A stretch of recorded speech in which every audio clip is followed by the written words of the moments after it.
Good morning, everyone. Welcome to session one of day one of Green+ 2014. My name is Simone Skopek. I'm with JLL, working out of the Toronto office, and I'm joined by Bob Best, also from JLL in Chicago, and Patrick Clover from Autodesk in San Rafael in California.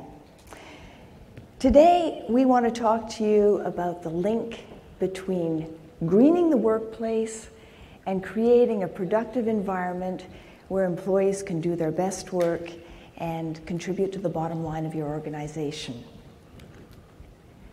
So these are our learning objectives today. In a nutshell, what we want to do is kind of wrap our minds around the connection between sustainability and productivity. Beginning with the very important question, is there a connection? Are all green offices more productive? Is it possible to have a green office that's maybe not very productive? Conversely, is it possible to have a productive office that's not green? Bob and I are going to be sharing an approach that we've been developing over 5 or 6 years that helps us to measure these things and to gauge some of the financial implications. And on that basis, develop a strategy and a roadmap, especially if you've got a portfolio, whole portfolio of office spaces, many of them which may be leased offices. And then Patrick is going to give us a case study. So here's our agenda. So let's get right into it with trends in the new workplace, trends that are transforming the workplace. And we'll start with a did you know. Did you know that by 2015, millennials will be the largest demographic in the workplace? And millennials, as we know, they have a different way of working from previous generations. For one thing, they have technology in their DNA. They thrive on collaboration and flexibility and transparency and innovation. And they're finding their ways in positions of leadership in organizations, which is a huge benefit. And as we know, millennials are they're just as happy working outside of the office as they are in the office. Knowledge workers now spend only 40% of their time actually doing desk work. So where are they the rest of the time? Well, they're in meetings, they're on the road, they're at other sites, they're with their clients, or they're at conferences. And the implication of that is that if they have assigned workstations, then very likely those chairs are going to be empty 60% of the time. More and more of us are telecommuting. Now, there's only about 2 to 3% of the workforce that actually works from home all of the time. So we're a minority, and even though that's predicted to maybe double in the next few years, still many of us, or most of us, do spend some time. This is the speaker's worst nightmare, isn't it?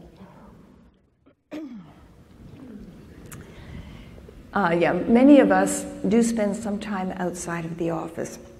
In fact, 85% of Fortune's 100 best companies now allow their employees to work from home 1 or 2 days a week. So again, you have a situation where if they have assigned workstations, those chairs could be empty 20 to 40% of the time.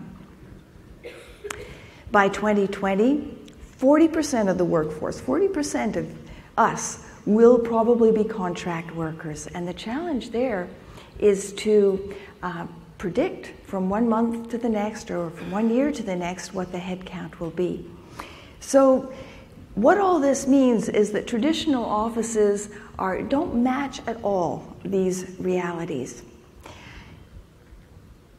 In fact, JLL does an annual survey of corporate real estate executives, and in the last survey of about 600 of them, 73% said that they were rethinking how they were going to be allocating their workspace, and the view was to look at productivity. And I guess there's two ways you can look at productivity in the workplace as it relates to real estate. And that is, first of all, the empty chairs. You want to make every square foot count and be occupied, but that's just one angle. Even if you have bums in chairs and the office is full of people, you want to make sure that they're doing their very best work. And so here, this graph actually tells the story. It's about financial performance, and as you can see from the red line there, Fortune's 100's best companies to work for really outperform. And obviously there are a lot of factors that would contribute to that, but if you're a best company to work for, then one would presuppose that you're providing a very positive and productive work environment for your employees. Meanwhile, while all these companies or many organizations are starting to think about how to transform their workplace into the office of the future, there's a lot of literature out there that that says things like this: want productivity, then go green. Simple. Well, is it really that simple? About 2 years ago, a company, Towers & Watson, did a very large global study. All over the world, they looked at 32,000 employees, large sample. And they asked them, are you as productive as you could be? Are you really working to your full potential? And what they found was that 50% of them said, no, I could be doing more. I'm not fulfilling my potential at work. And when they were asked, well, why is that? 2 reasons came out. And the first had to do with, we'll call it the culture. They didn't like their job, they didn't like the management style, they didn't like the team dynamics, or maybe there was something about the values of the organization that just didn't sit well. Now, we could say that being green, being sustainable is a very important value in an organization. But in the grand scheme of things, when you're coming to work and having to deal with all kinds of challenges and people issues, and you wake up at 2 in the morning, probably being in a green office is not going to be a top of mind priority. The second reason that was given, though, had to do with the workplace. There were conditions in the workplace that were not satisfactory. And so the question is, would going green solve those problems? Well, that takes me to another study. This one was done in Australia, and it was done of the Green Star buildings, the greenest buildings in the country. And they asked the occupants, do you like being in a green building? And the answer was, yeah, we love being in a green building. It says a lot about the organization that we work for. And then they were asked, well, does it enhance your productivity? Does it have an impact on your health and well-being? And the response was kind of surprising. Over 60%, actually closer to 70%, said, not sure, or no, not really. So what's going on here? I would suggest that we have a problem of definitions. If by green building we're referring to the impact on the planet, if we're referring to emissions that result in climate change and water consumption and land use and use of non-renewable resources and pollution, then yeah, it's plausible that you could have a green building that's energy efficient, that manages its waste and that mitigates all these environmental impacts, but where employees are too hot or too cold, or are feeling crowded, not enough personal privacy, not enough acoustic privacy. That Australian study found out that what people like about being in a green building, in a green office, was the natural light. They like the open plan, they like having a view. What they don't like is being too hot or too cold, or not having enough privacy, or noise. Noise is a huge problem. So what if we were to design a green office that has all the things that people love about being in a green office, and avoided or corrected all the things that they don't like? And what if, in addition, we added all the things that are known to enhance health and comfort and productivity. I don't know how many of you were at the wellness training a couple of days ago. Was anyone? Yeah. So there's so many studies now that show that if you make certain modifications in the workplace, there are unbelievable productivity benefits. The problem with these scientific experiments or studies is that they're done in a lab, or they're done in the field, but under extremely well-managed controls. And so in my office, I can't be sure to be able to reproduce those kinds of conditions. And who knows how these studies are measuring productivity? My organization has its own key performance indicators for productivity. So how can I be sure to replicate these kinds of results? And yet, even a skeptic would probably acknowledge that if you have employees who are too hot or too cold or feeling lethargic because of lack of oxygen, or irritated and distracted by the noise, or really frustrated at how many hours they're having to spend commuting to work, or just isolated and depressed because of drab surroundings.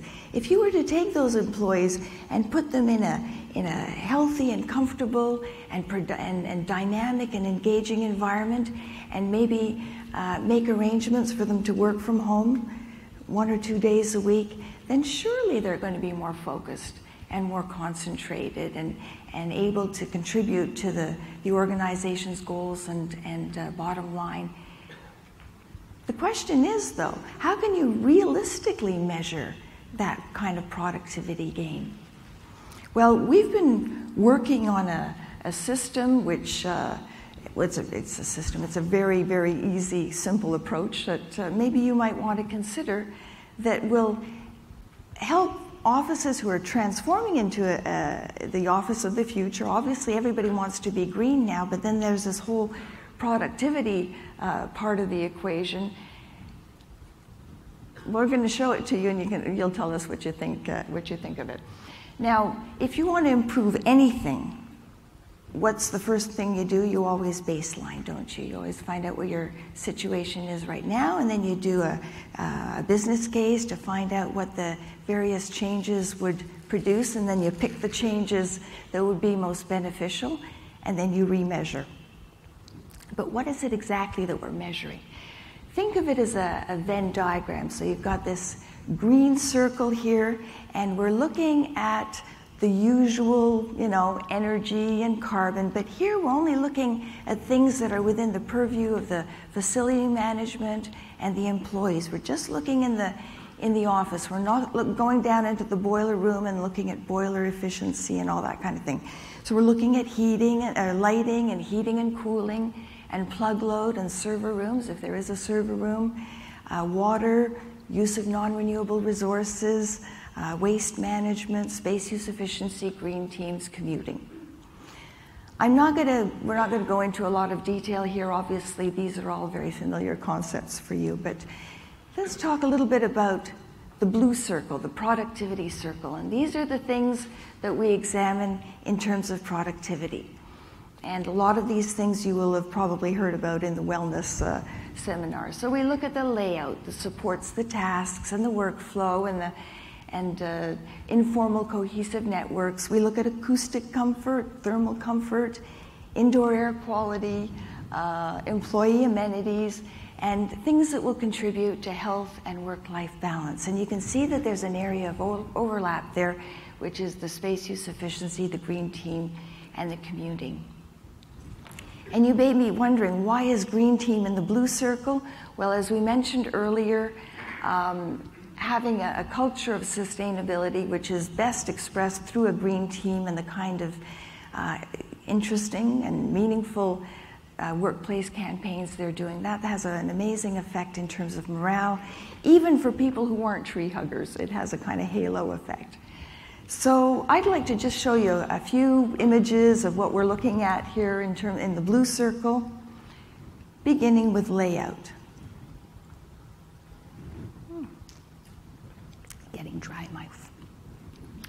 Okay, so a few years ago, everybody had their own cubicle, everybody had their own office, and then there was a shift to bringing everybody into an open office environment and having their assigned desks.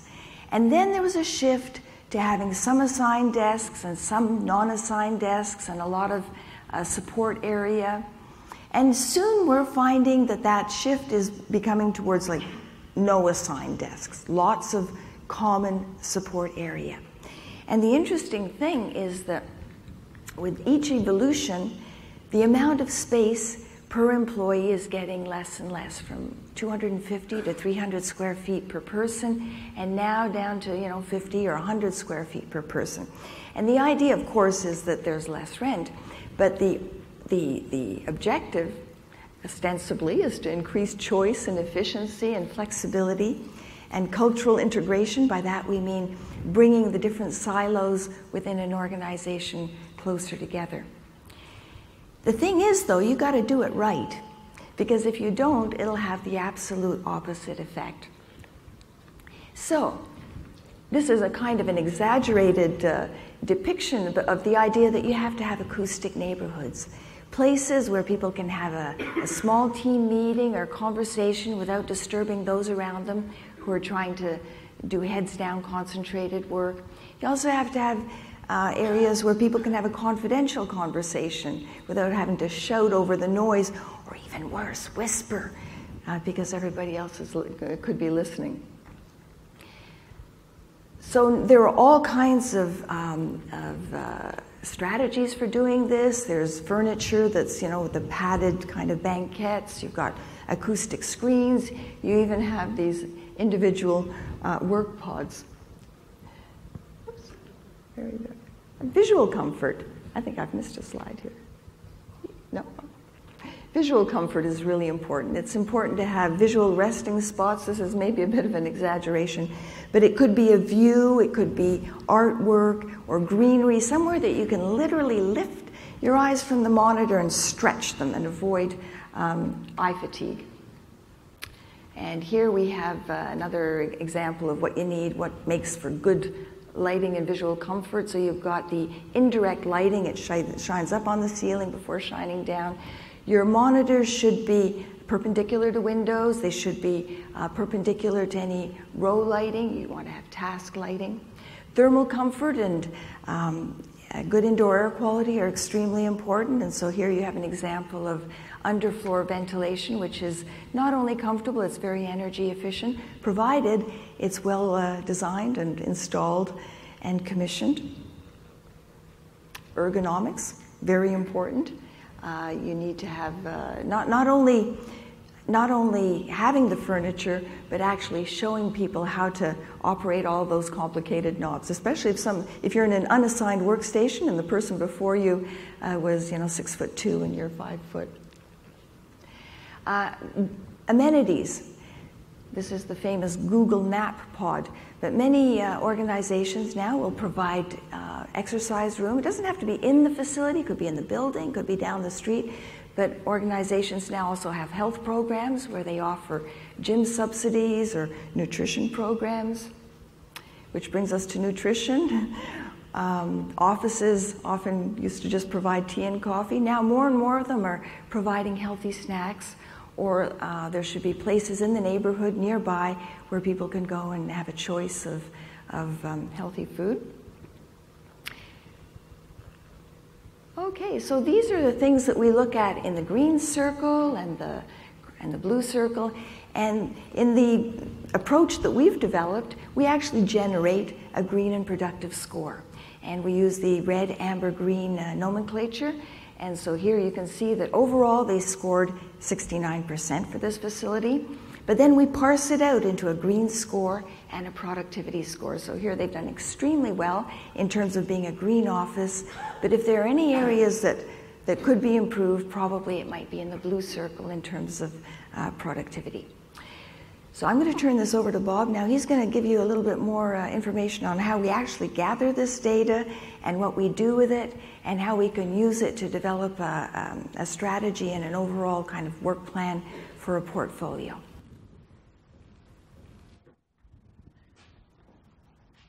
Thanks, Simone.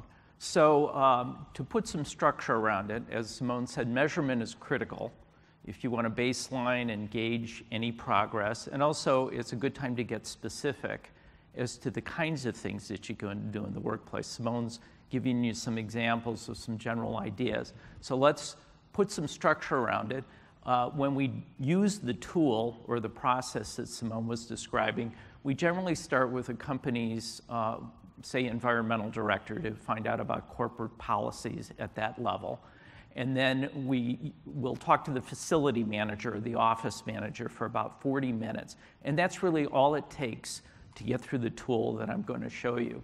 So to go back to what we're going to look at, these are the areas that we consider. Now, productivity, as Simone was saying, is sort of an amorphous concept. What does it mean exactly?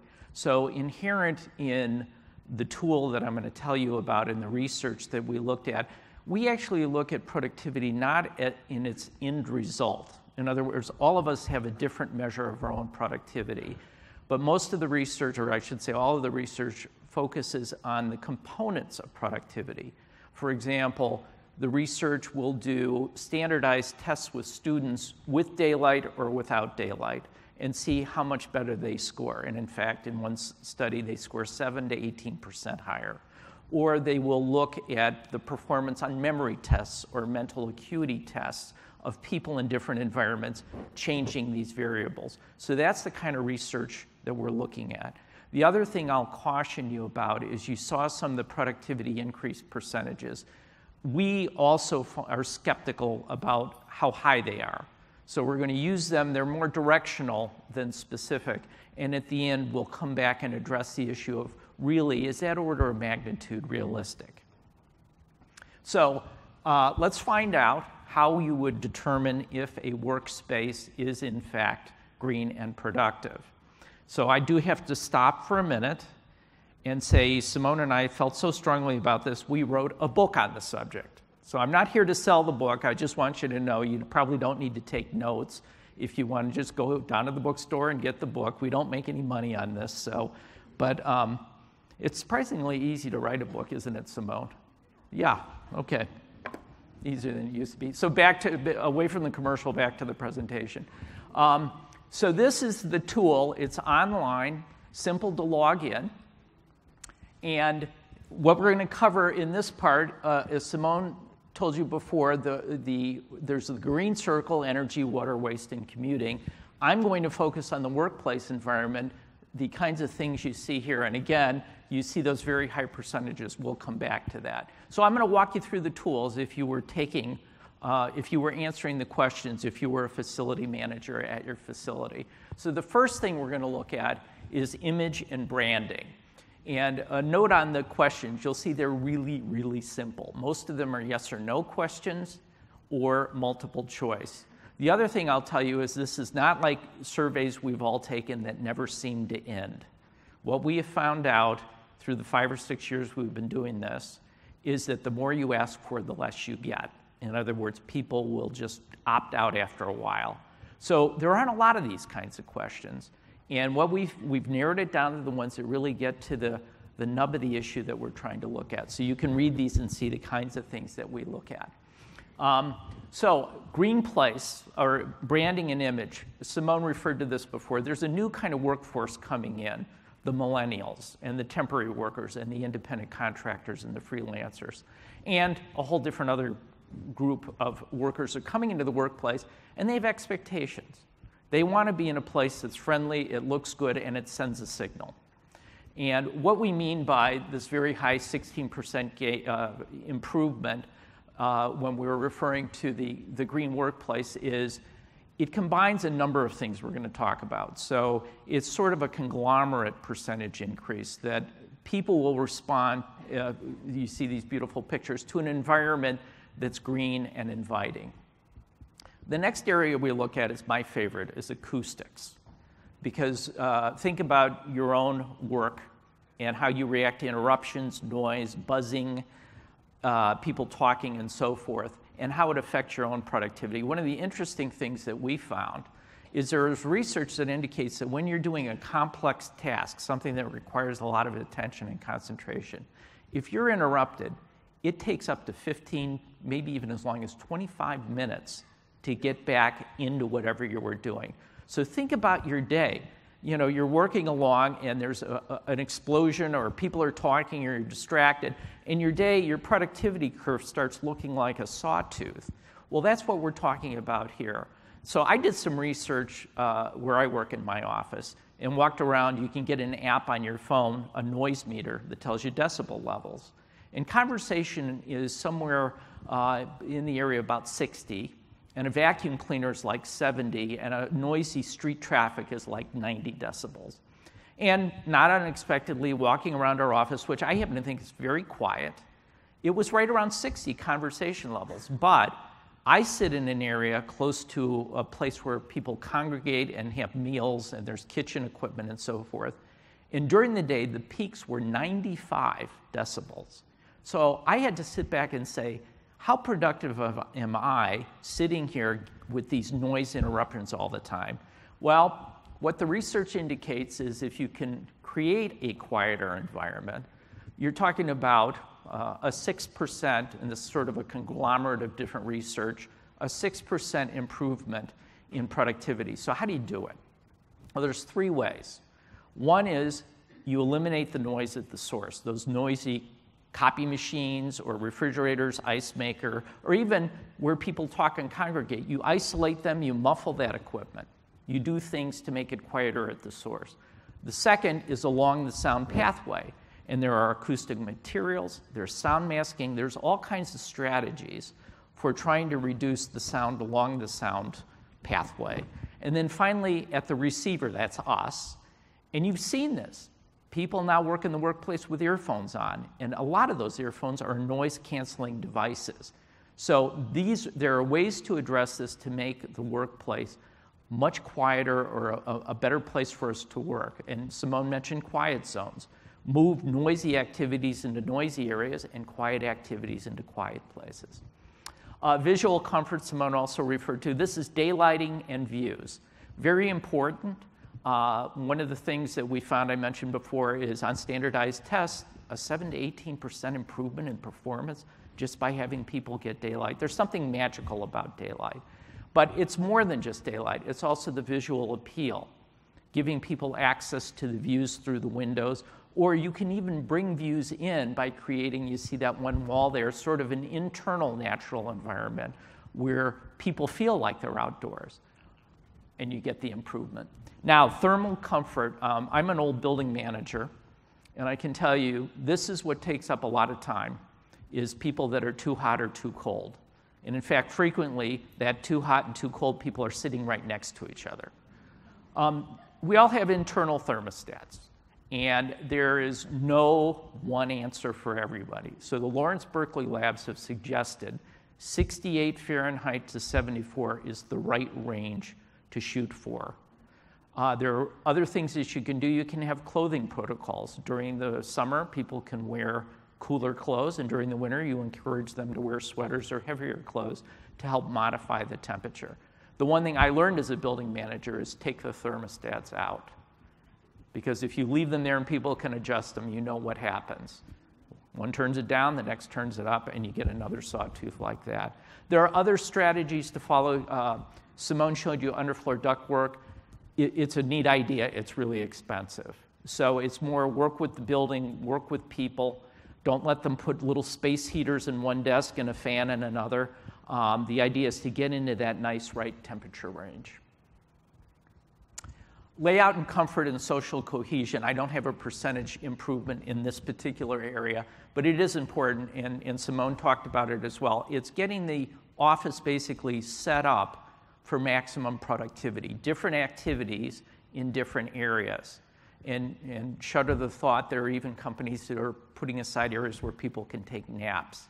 Something I would love to see JLL do, but I'm not pushing for it. Local amenities, this refers to what's available in the neighborhood or in the building or actually in the space. And in fact, there's a wonderful thing called the walk score. You can type in any address, and it will tell you how walker-friendly a particular location is. So this is a very important part of how productive people can be, because one of the things that you want them doing is focusing on work and not thinking about where's my dry cleaning, when do I pick my child up at daycare, things like that. So I want to share a story with you. My youngest son, Rick, just started working for one of these far-out companies that we're talking about with these incredible workplaces. And this is what his world is like. First of all, this company has said, we want you to be here. We want you to want to be here. We would like you to stay a long time. And when you're here, we don't want you worrying about anything. He's doing like programming for this programmatic trading, you know, writing this code and recreating the financial universe. All of his meals are taken care of. He gets there, they provide everything. If he leaves early and can't eat dinner there, they pack it up for him so he can take it home. Cleaner, daycare, hair salon, all free. All free. What? I'm not even going to tell you the name of this company because anyway. But you know what? It's extreme. Even I'm a little jealous of this kid. But you know what? It's where it's going. And think about this, how much money we spend making assembly lines work faster, computers go better, and then you look at your highest cost people. What are you doing to make the people more productive? You spend more on your equipment trying to make it work better, and yet your biggest cost is probably your people.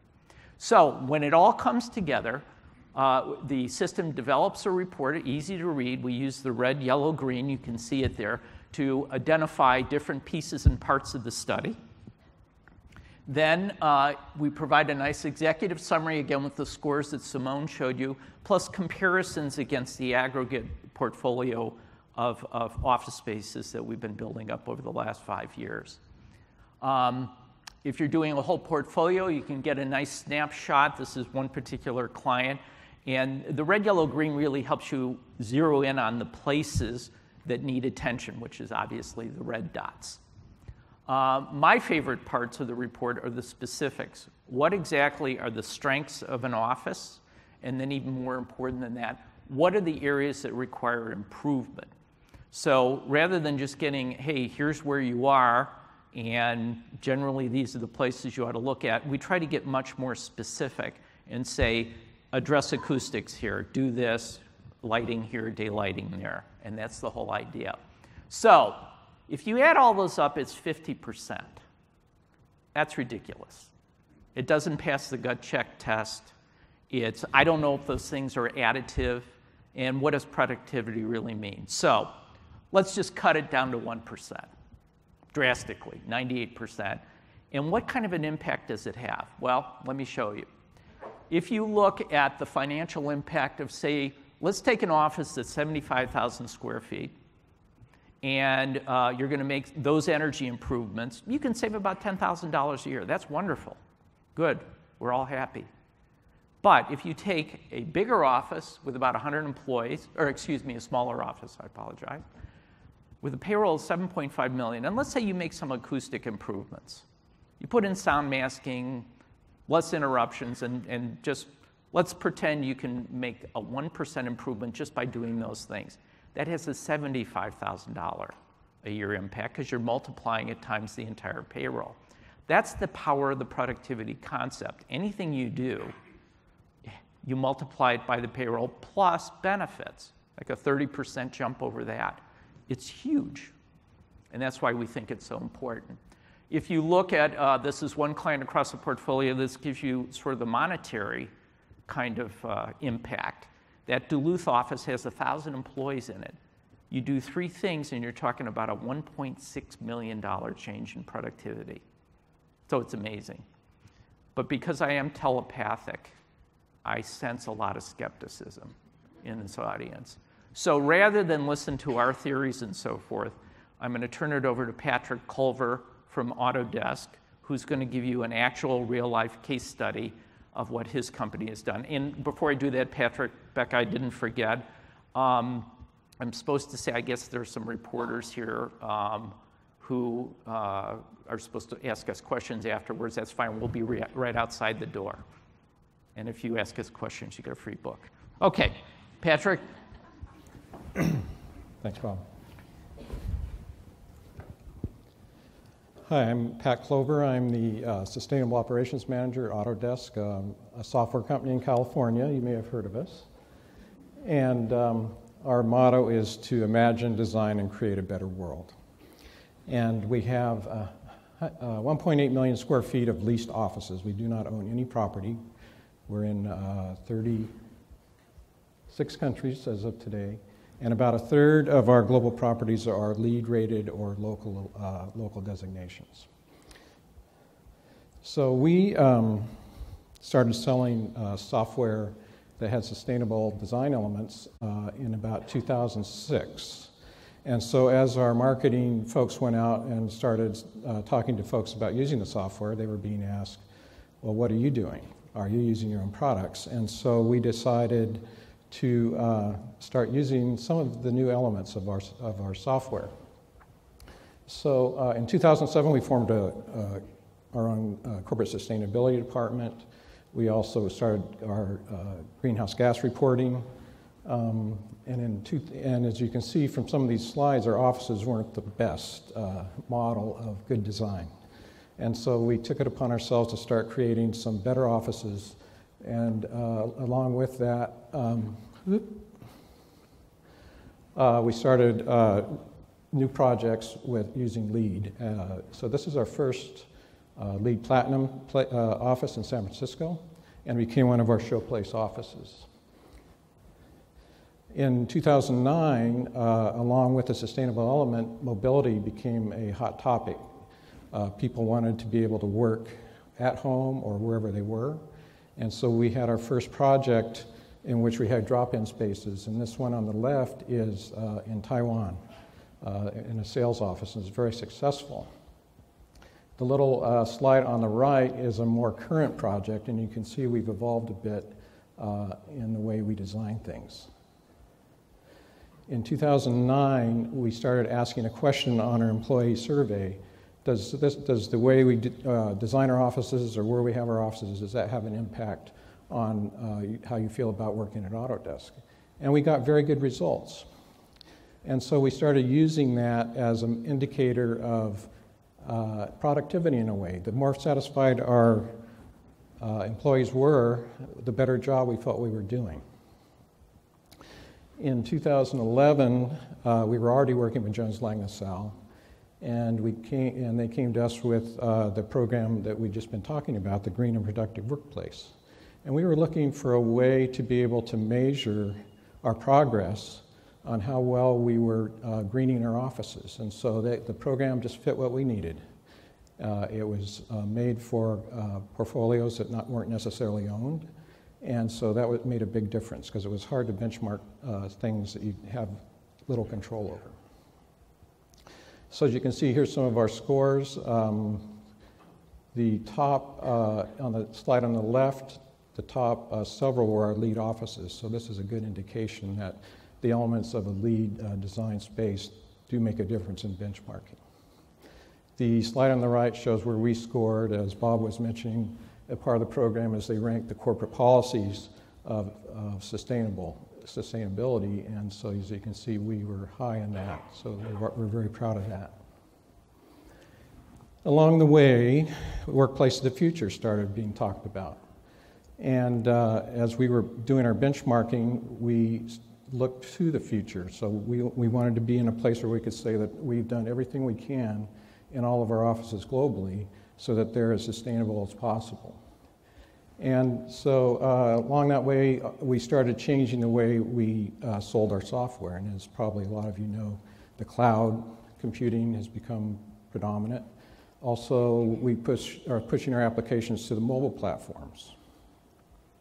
In doing that, we also are looking for people of a younger generation than me, people like my kids, and people who know a lot about those things. And so the HR department started using our offices as a recruiting tool because people would come and say, oh, this is cool. And so I would like to work here. At the same time, we wanted to keep a few people around, the folks on the left, who understood a few things that as you come into the workforce you may not know yet. And so as they mentioned some of the things we did, you can design a space that creates both communal, collaboration and private space. And we create areas where people can get together. This is in the office I'm at. And people just spend a lot of time in these pantry areas and have a good time. One of the things that is important is relaxation, as I mentioned. And so we have spaces where people can get together, spend some time, and go back to work. And another thing our offices has become through this process are hubs of innovation. And so as you can see, this is a new, it's actually one of our offices. And here the folks are working on developing software for the 3D printing. And when I started with the company in 2006, as the slide behind me, I was way back there in the cube farm. And believe it or not, I was 10 feet away from a window, but yet it was still so dark. And as you see on the side, in our newer offices, even someone like myself can learn to work in the office of the future. And so there's still hope. So thanks a lot.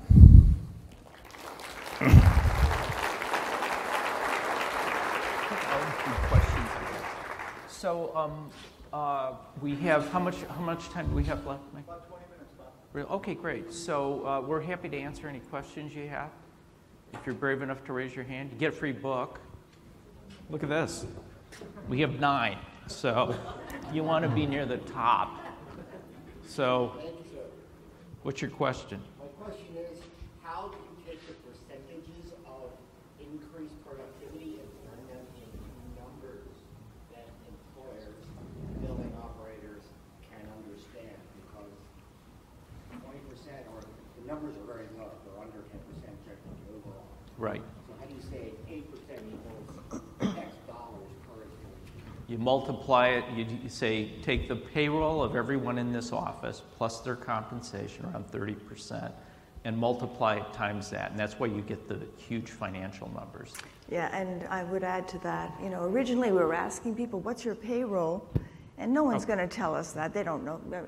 They probably don't have that figure at their fingertips anyway, and if they did, they probably wouldn't tell us. So we then decided to take a kind of rule of thumb. Everything here is orders of magnitude and as conservative as possible. So we've decided to take sort of the rule of thumb of $300 a square foot for payroll or $75,000 per employee. So they give us the square footage and the number of employees, and we take the smaller of those two amounts. And then the factors that we use are very conservative. So they range from, 0.5% of that. Maybe I think the highest we do is 1.5%. So as I say, your results here, they may sound like very large, but they're all calculated taking the percent, the low, the lowest orders of magnitude for everything. And I would also say that the productivity gains that you see up there, they're not carved in stone. They're not money in your pocket. But where you see a red dot and a large amount, that's a red flag that you need to maybe go and do some investigation. Nor are these on-site assessments. They're done by interview over the phone. In fact, we're able to do, we're able to do about 20 or a portfolio of 20 facilities in maybe 10 days or 2 weeks. And the way we do it is we give every facility manager a login so they can go into the assessment, do it at any time. And we also schedule call-in sessions, maybe 3 or 4 of them a week at different times so that they can just pick one of those. And if they want, we can walk them through it. And sometimes we'll have 3 or 4 facility managers in a portfolio calling in at the same time, along with the coordinator, the sustainability coordinator for the company, and they can chime in, and you can get a really good discussion. And within 40 minutes, we'll have 3 or 4 facilities assessed right there. And as I say, we don't go into the site. Facility managers do their best to answer as accurately as possible. And where you see those red dots and something like, $47,000 then maybe you should go in there with some do some proper light measurements, and So we do it for energy and we do it for productivity. And I'll be very quick here, but I said we use the rule of thumb of $300 a square foot or $75,000 per employee. For utilities, we use $3 a square foot, and we figure out, there's all kinds of studies out there in the industry that say roughly a certain percentage of that is for heating and cooling, or for your fuel consumption, and a certain percentage is for electricity, and a certain percentage of that is for plug load. And so it's not accurate, but it's orders of magnitude, so that your saving is not going to be 270. 270. It might be 27,000, and that's how we do it. Yes. Oh, sorry. Is there a lineup for questions? No. Sorry. Should I go? Hi. And if it's a good question, you get a go. Oh boy. So good morning. Thanks this was great at 8 a.m. It's a good reason to get up at 8, so thank you. My question is, I was at the WELL seminar on Monday, and caught my eye, phase in Energy Star vending machines. Have you started to look at the layering of wellness in there? So it wouldn't just be an Energy Star vending machine, but a no soda, no M&Ms vending machine. Is there going to be a 2.0 version of your system? Have you looked at those types of No. As Bob said, the more we ask... But that gets a book. That's a really good question. We wanted to make sure that this was really streamlined, that we could do a large portfolio in very short amount of time and very affordable as well. And no, we don't go into that level of detail of WELL. This is a very light version of WELL, and it's one that's good for existing facilities. And but it's on the basis of the same studies. And interestingly enough, both initiatives have taken place parallel. We've been working on this for 5 years, 6 years, and I'm sure WELL has been working on it as well. But there's nothing contradictory about them. So let's go to, we'll keep going around. Thanks. This is a really good presentation. And the question I have has to do with one of the great challenges of productivity research, which is to separate out things that are correlated with improvements in productivity from those things that are causation. Mm-hmm. So if you take a great environment, you see many different things going on. The challenge is to kind of figure out, well, which of those things is really affecting productivity and which other ones might be interesting but not having as great an effect. Could you speak to that? Yeah, I think it's obviously very difficult to do it because productivity is an amorphous concept, which is sort of why we went to let's look at components. The other thing that we've learned is different people react differently. So you can go and do a noise improvement, and that will have a big impact on person A, but not as big an impact on person B. So I'm not sure we'll ever get to sort of the pure scientific level of what productivity really means. So our attempt here is more directional, I would say. We're not academicians, and I'm not sure any researchers looking, at our book would say this is Nobel Prize material, although I think it might be, but I don't think it is. Actually, and as well, we do use different factors. As I say, our factoring is very, very conservative. Maximum would be maybe 2% improvement for something as important as acoustics. And what we do is, for example, you just saw a portion of the questions we ask. But let's say there's 12 questions for acoustics, you'll get a score for that. So if you get between 70 and 100%, we'll apply the maximum factor to that. If it's 50 to 70%, a smaller factor. So there are, within that 0 to 2%, we have kind of graduated it. And because you're looking at such large amounts, payroll is very large, that will make a difference. And so you will see where the red dots and the amber dots, you will see a difference in the amounts of productivity estimates. At Autodesk, we use the employee engagement score, as I mentioned, as well as how much are the offices utilized. So if people are coming to the office, that's an indicator that they like being at work and they're working. Yes, I'm curious if you could speak to the role and responsibility of the building owner to engage the tenant in these productivity issues. Sometimes in my experiences dealing with some of the energy, the water, the tenant says, well, that's my business, leave it alone. but we know they can improve. So how does a role and responsibility of the building owner address productivity issues in a business that's not theirs? And that's something I do know something about, because I was a building manager and we manage buildings. And so what we encourage our building teams to do, that's what I could speak to, is we have a program called Tenants Go Green. And what it is we encourage the buildings to actually have a tenant board of directors that deals with sustainability and meet at least once a month to exchange ideas and concepts. And in those meetings, what happens is the tenants will say to the building, this is what we need you to do. And then sometimes the building says to the tenants, here's things that we need you to do. And it's actually pretty cooperative and nice. As long as there's food there, people will show up for the meeting. And we do have questions that deal with this. Is there a green building committee for all the tenants? And are there even some operational things? If you notice that toilets and urinals are double flushing or phantom flushing, even if you don't have, as a tenant, maybe that's not within your purview, but it's your responsibility to notify the property manager. So there are certain base building questions that are integrated into the assessment, the ones that are really key. So let's go back over here. Yes, I was wondering if you have any measurements related to the landscape and how access to various types of garden spaces outside the building could have an impact on employee satisfaction and productivity. No, we do have a question on biophilia, bringing nature into the building, and we also have questions about the location of the building and what kind of a neighborhood it's in. Are there civic areas around or parkettes where people can eat a sandwich at lunchtime? But we don't actually do landscaping, no. Yeah, thanks again. I think it's Nobel Prize worthy personally, but I have no real insight into how that works. But can you give me your business card, please? I'll see what I can do. I'm not very well connected, though. Never mind.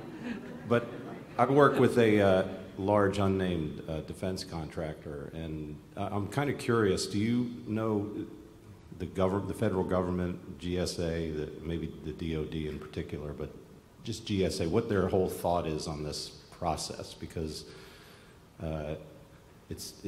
we tried doing something with some success at our site using a lot of the concepts that you show, but our concern was you bring your customer to the site and they're going to think, geez, these guys are going way out of the box here. How much did this cost? That's what I think, yeah. Well, I know the GSA has said that they want to take where they lease space, they want to be in green buildings that is LEED or Green Globes certified or assessed.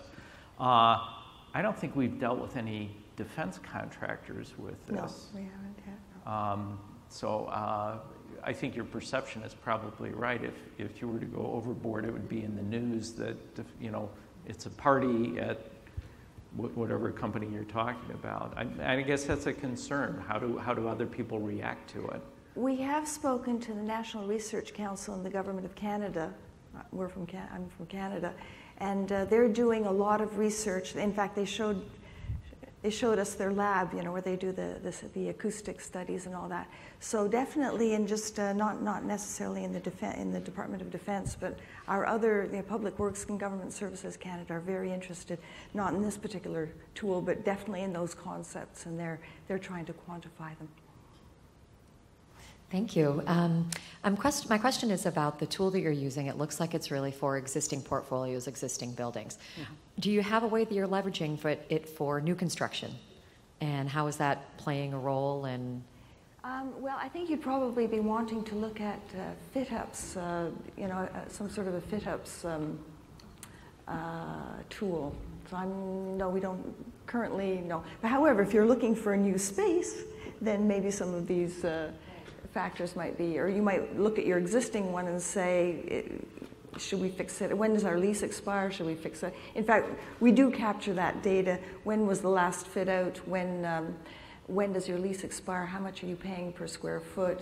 How many occupants? So it can begin to tell a story in your portfolio, saying, oh, maybe we should move. Maybe we could fix it up. Maybe.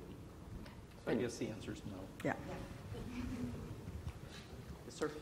I had a two-part question to start, and you only get one book. And you answered partially the first question, and I was curious about the underlying assumptions on your study. That was my first question. The other part was, could you replicate these studies in a non-green or non-LEED certified building? Absolutely. Oh yeah. Yeah, it really doesn't matter what the workspace is. We can run the tool through it, whether it's LEED or not LEED, or green globes or not green globes. A bit more comment on underlying assumptions to start the study, that started the study? No. I'm not sure I understand. Are there any? Well, if you do a research project of any type, there's an underlying assumption, shall we say, that you start with. Oh, I think our assumption was... And then you seek to approve it. Yeah. First of all, the research we're studying is other people's research. We did a research review, so we didn't do any studies ourselves with daylighting or anything. But I think our base assumption, the reason we said let's write a book, is as we were looking and measuring the greenness of people's spaces, we said, wait a minute, there's something else going on here, productivity. So the assumption we made starting out is the two things do go together, and they do, and that if you can improve productivity, it would have an enormous financial impact. And those were the assumptions we started with. Yeah. And I think, I mean, the green buildings, I think if you look in, probably our understanding in general, or at least until recently, has been that a green building is one that has good indoor air quality and has daylighting and stuff like that.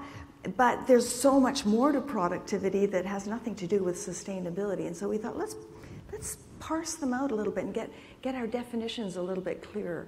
We've always been a little bit muddy in that, in defining green, I think. I think we have time for one more. We're running out of time, and we only have one book left, so that's going to be the end of the session. So go ahead.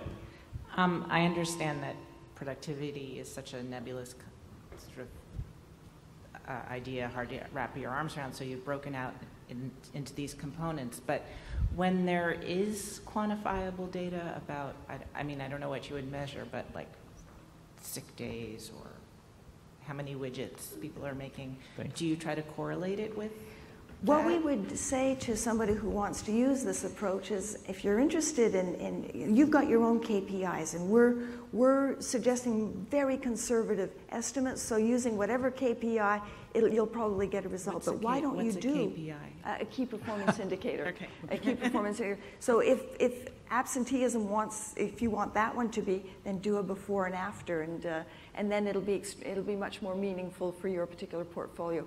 In call centers, it's number of calls per hour, or one call resolution, or every organization has got its own measures. Okay, thank you.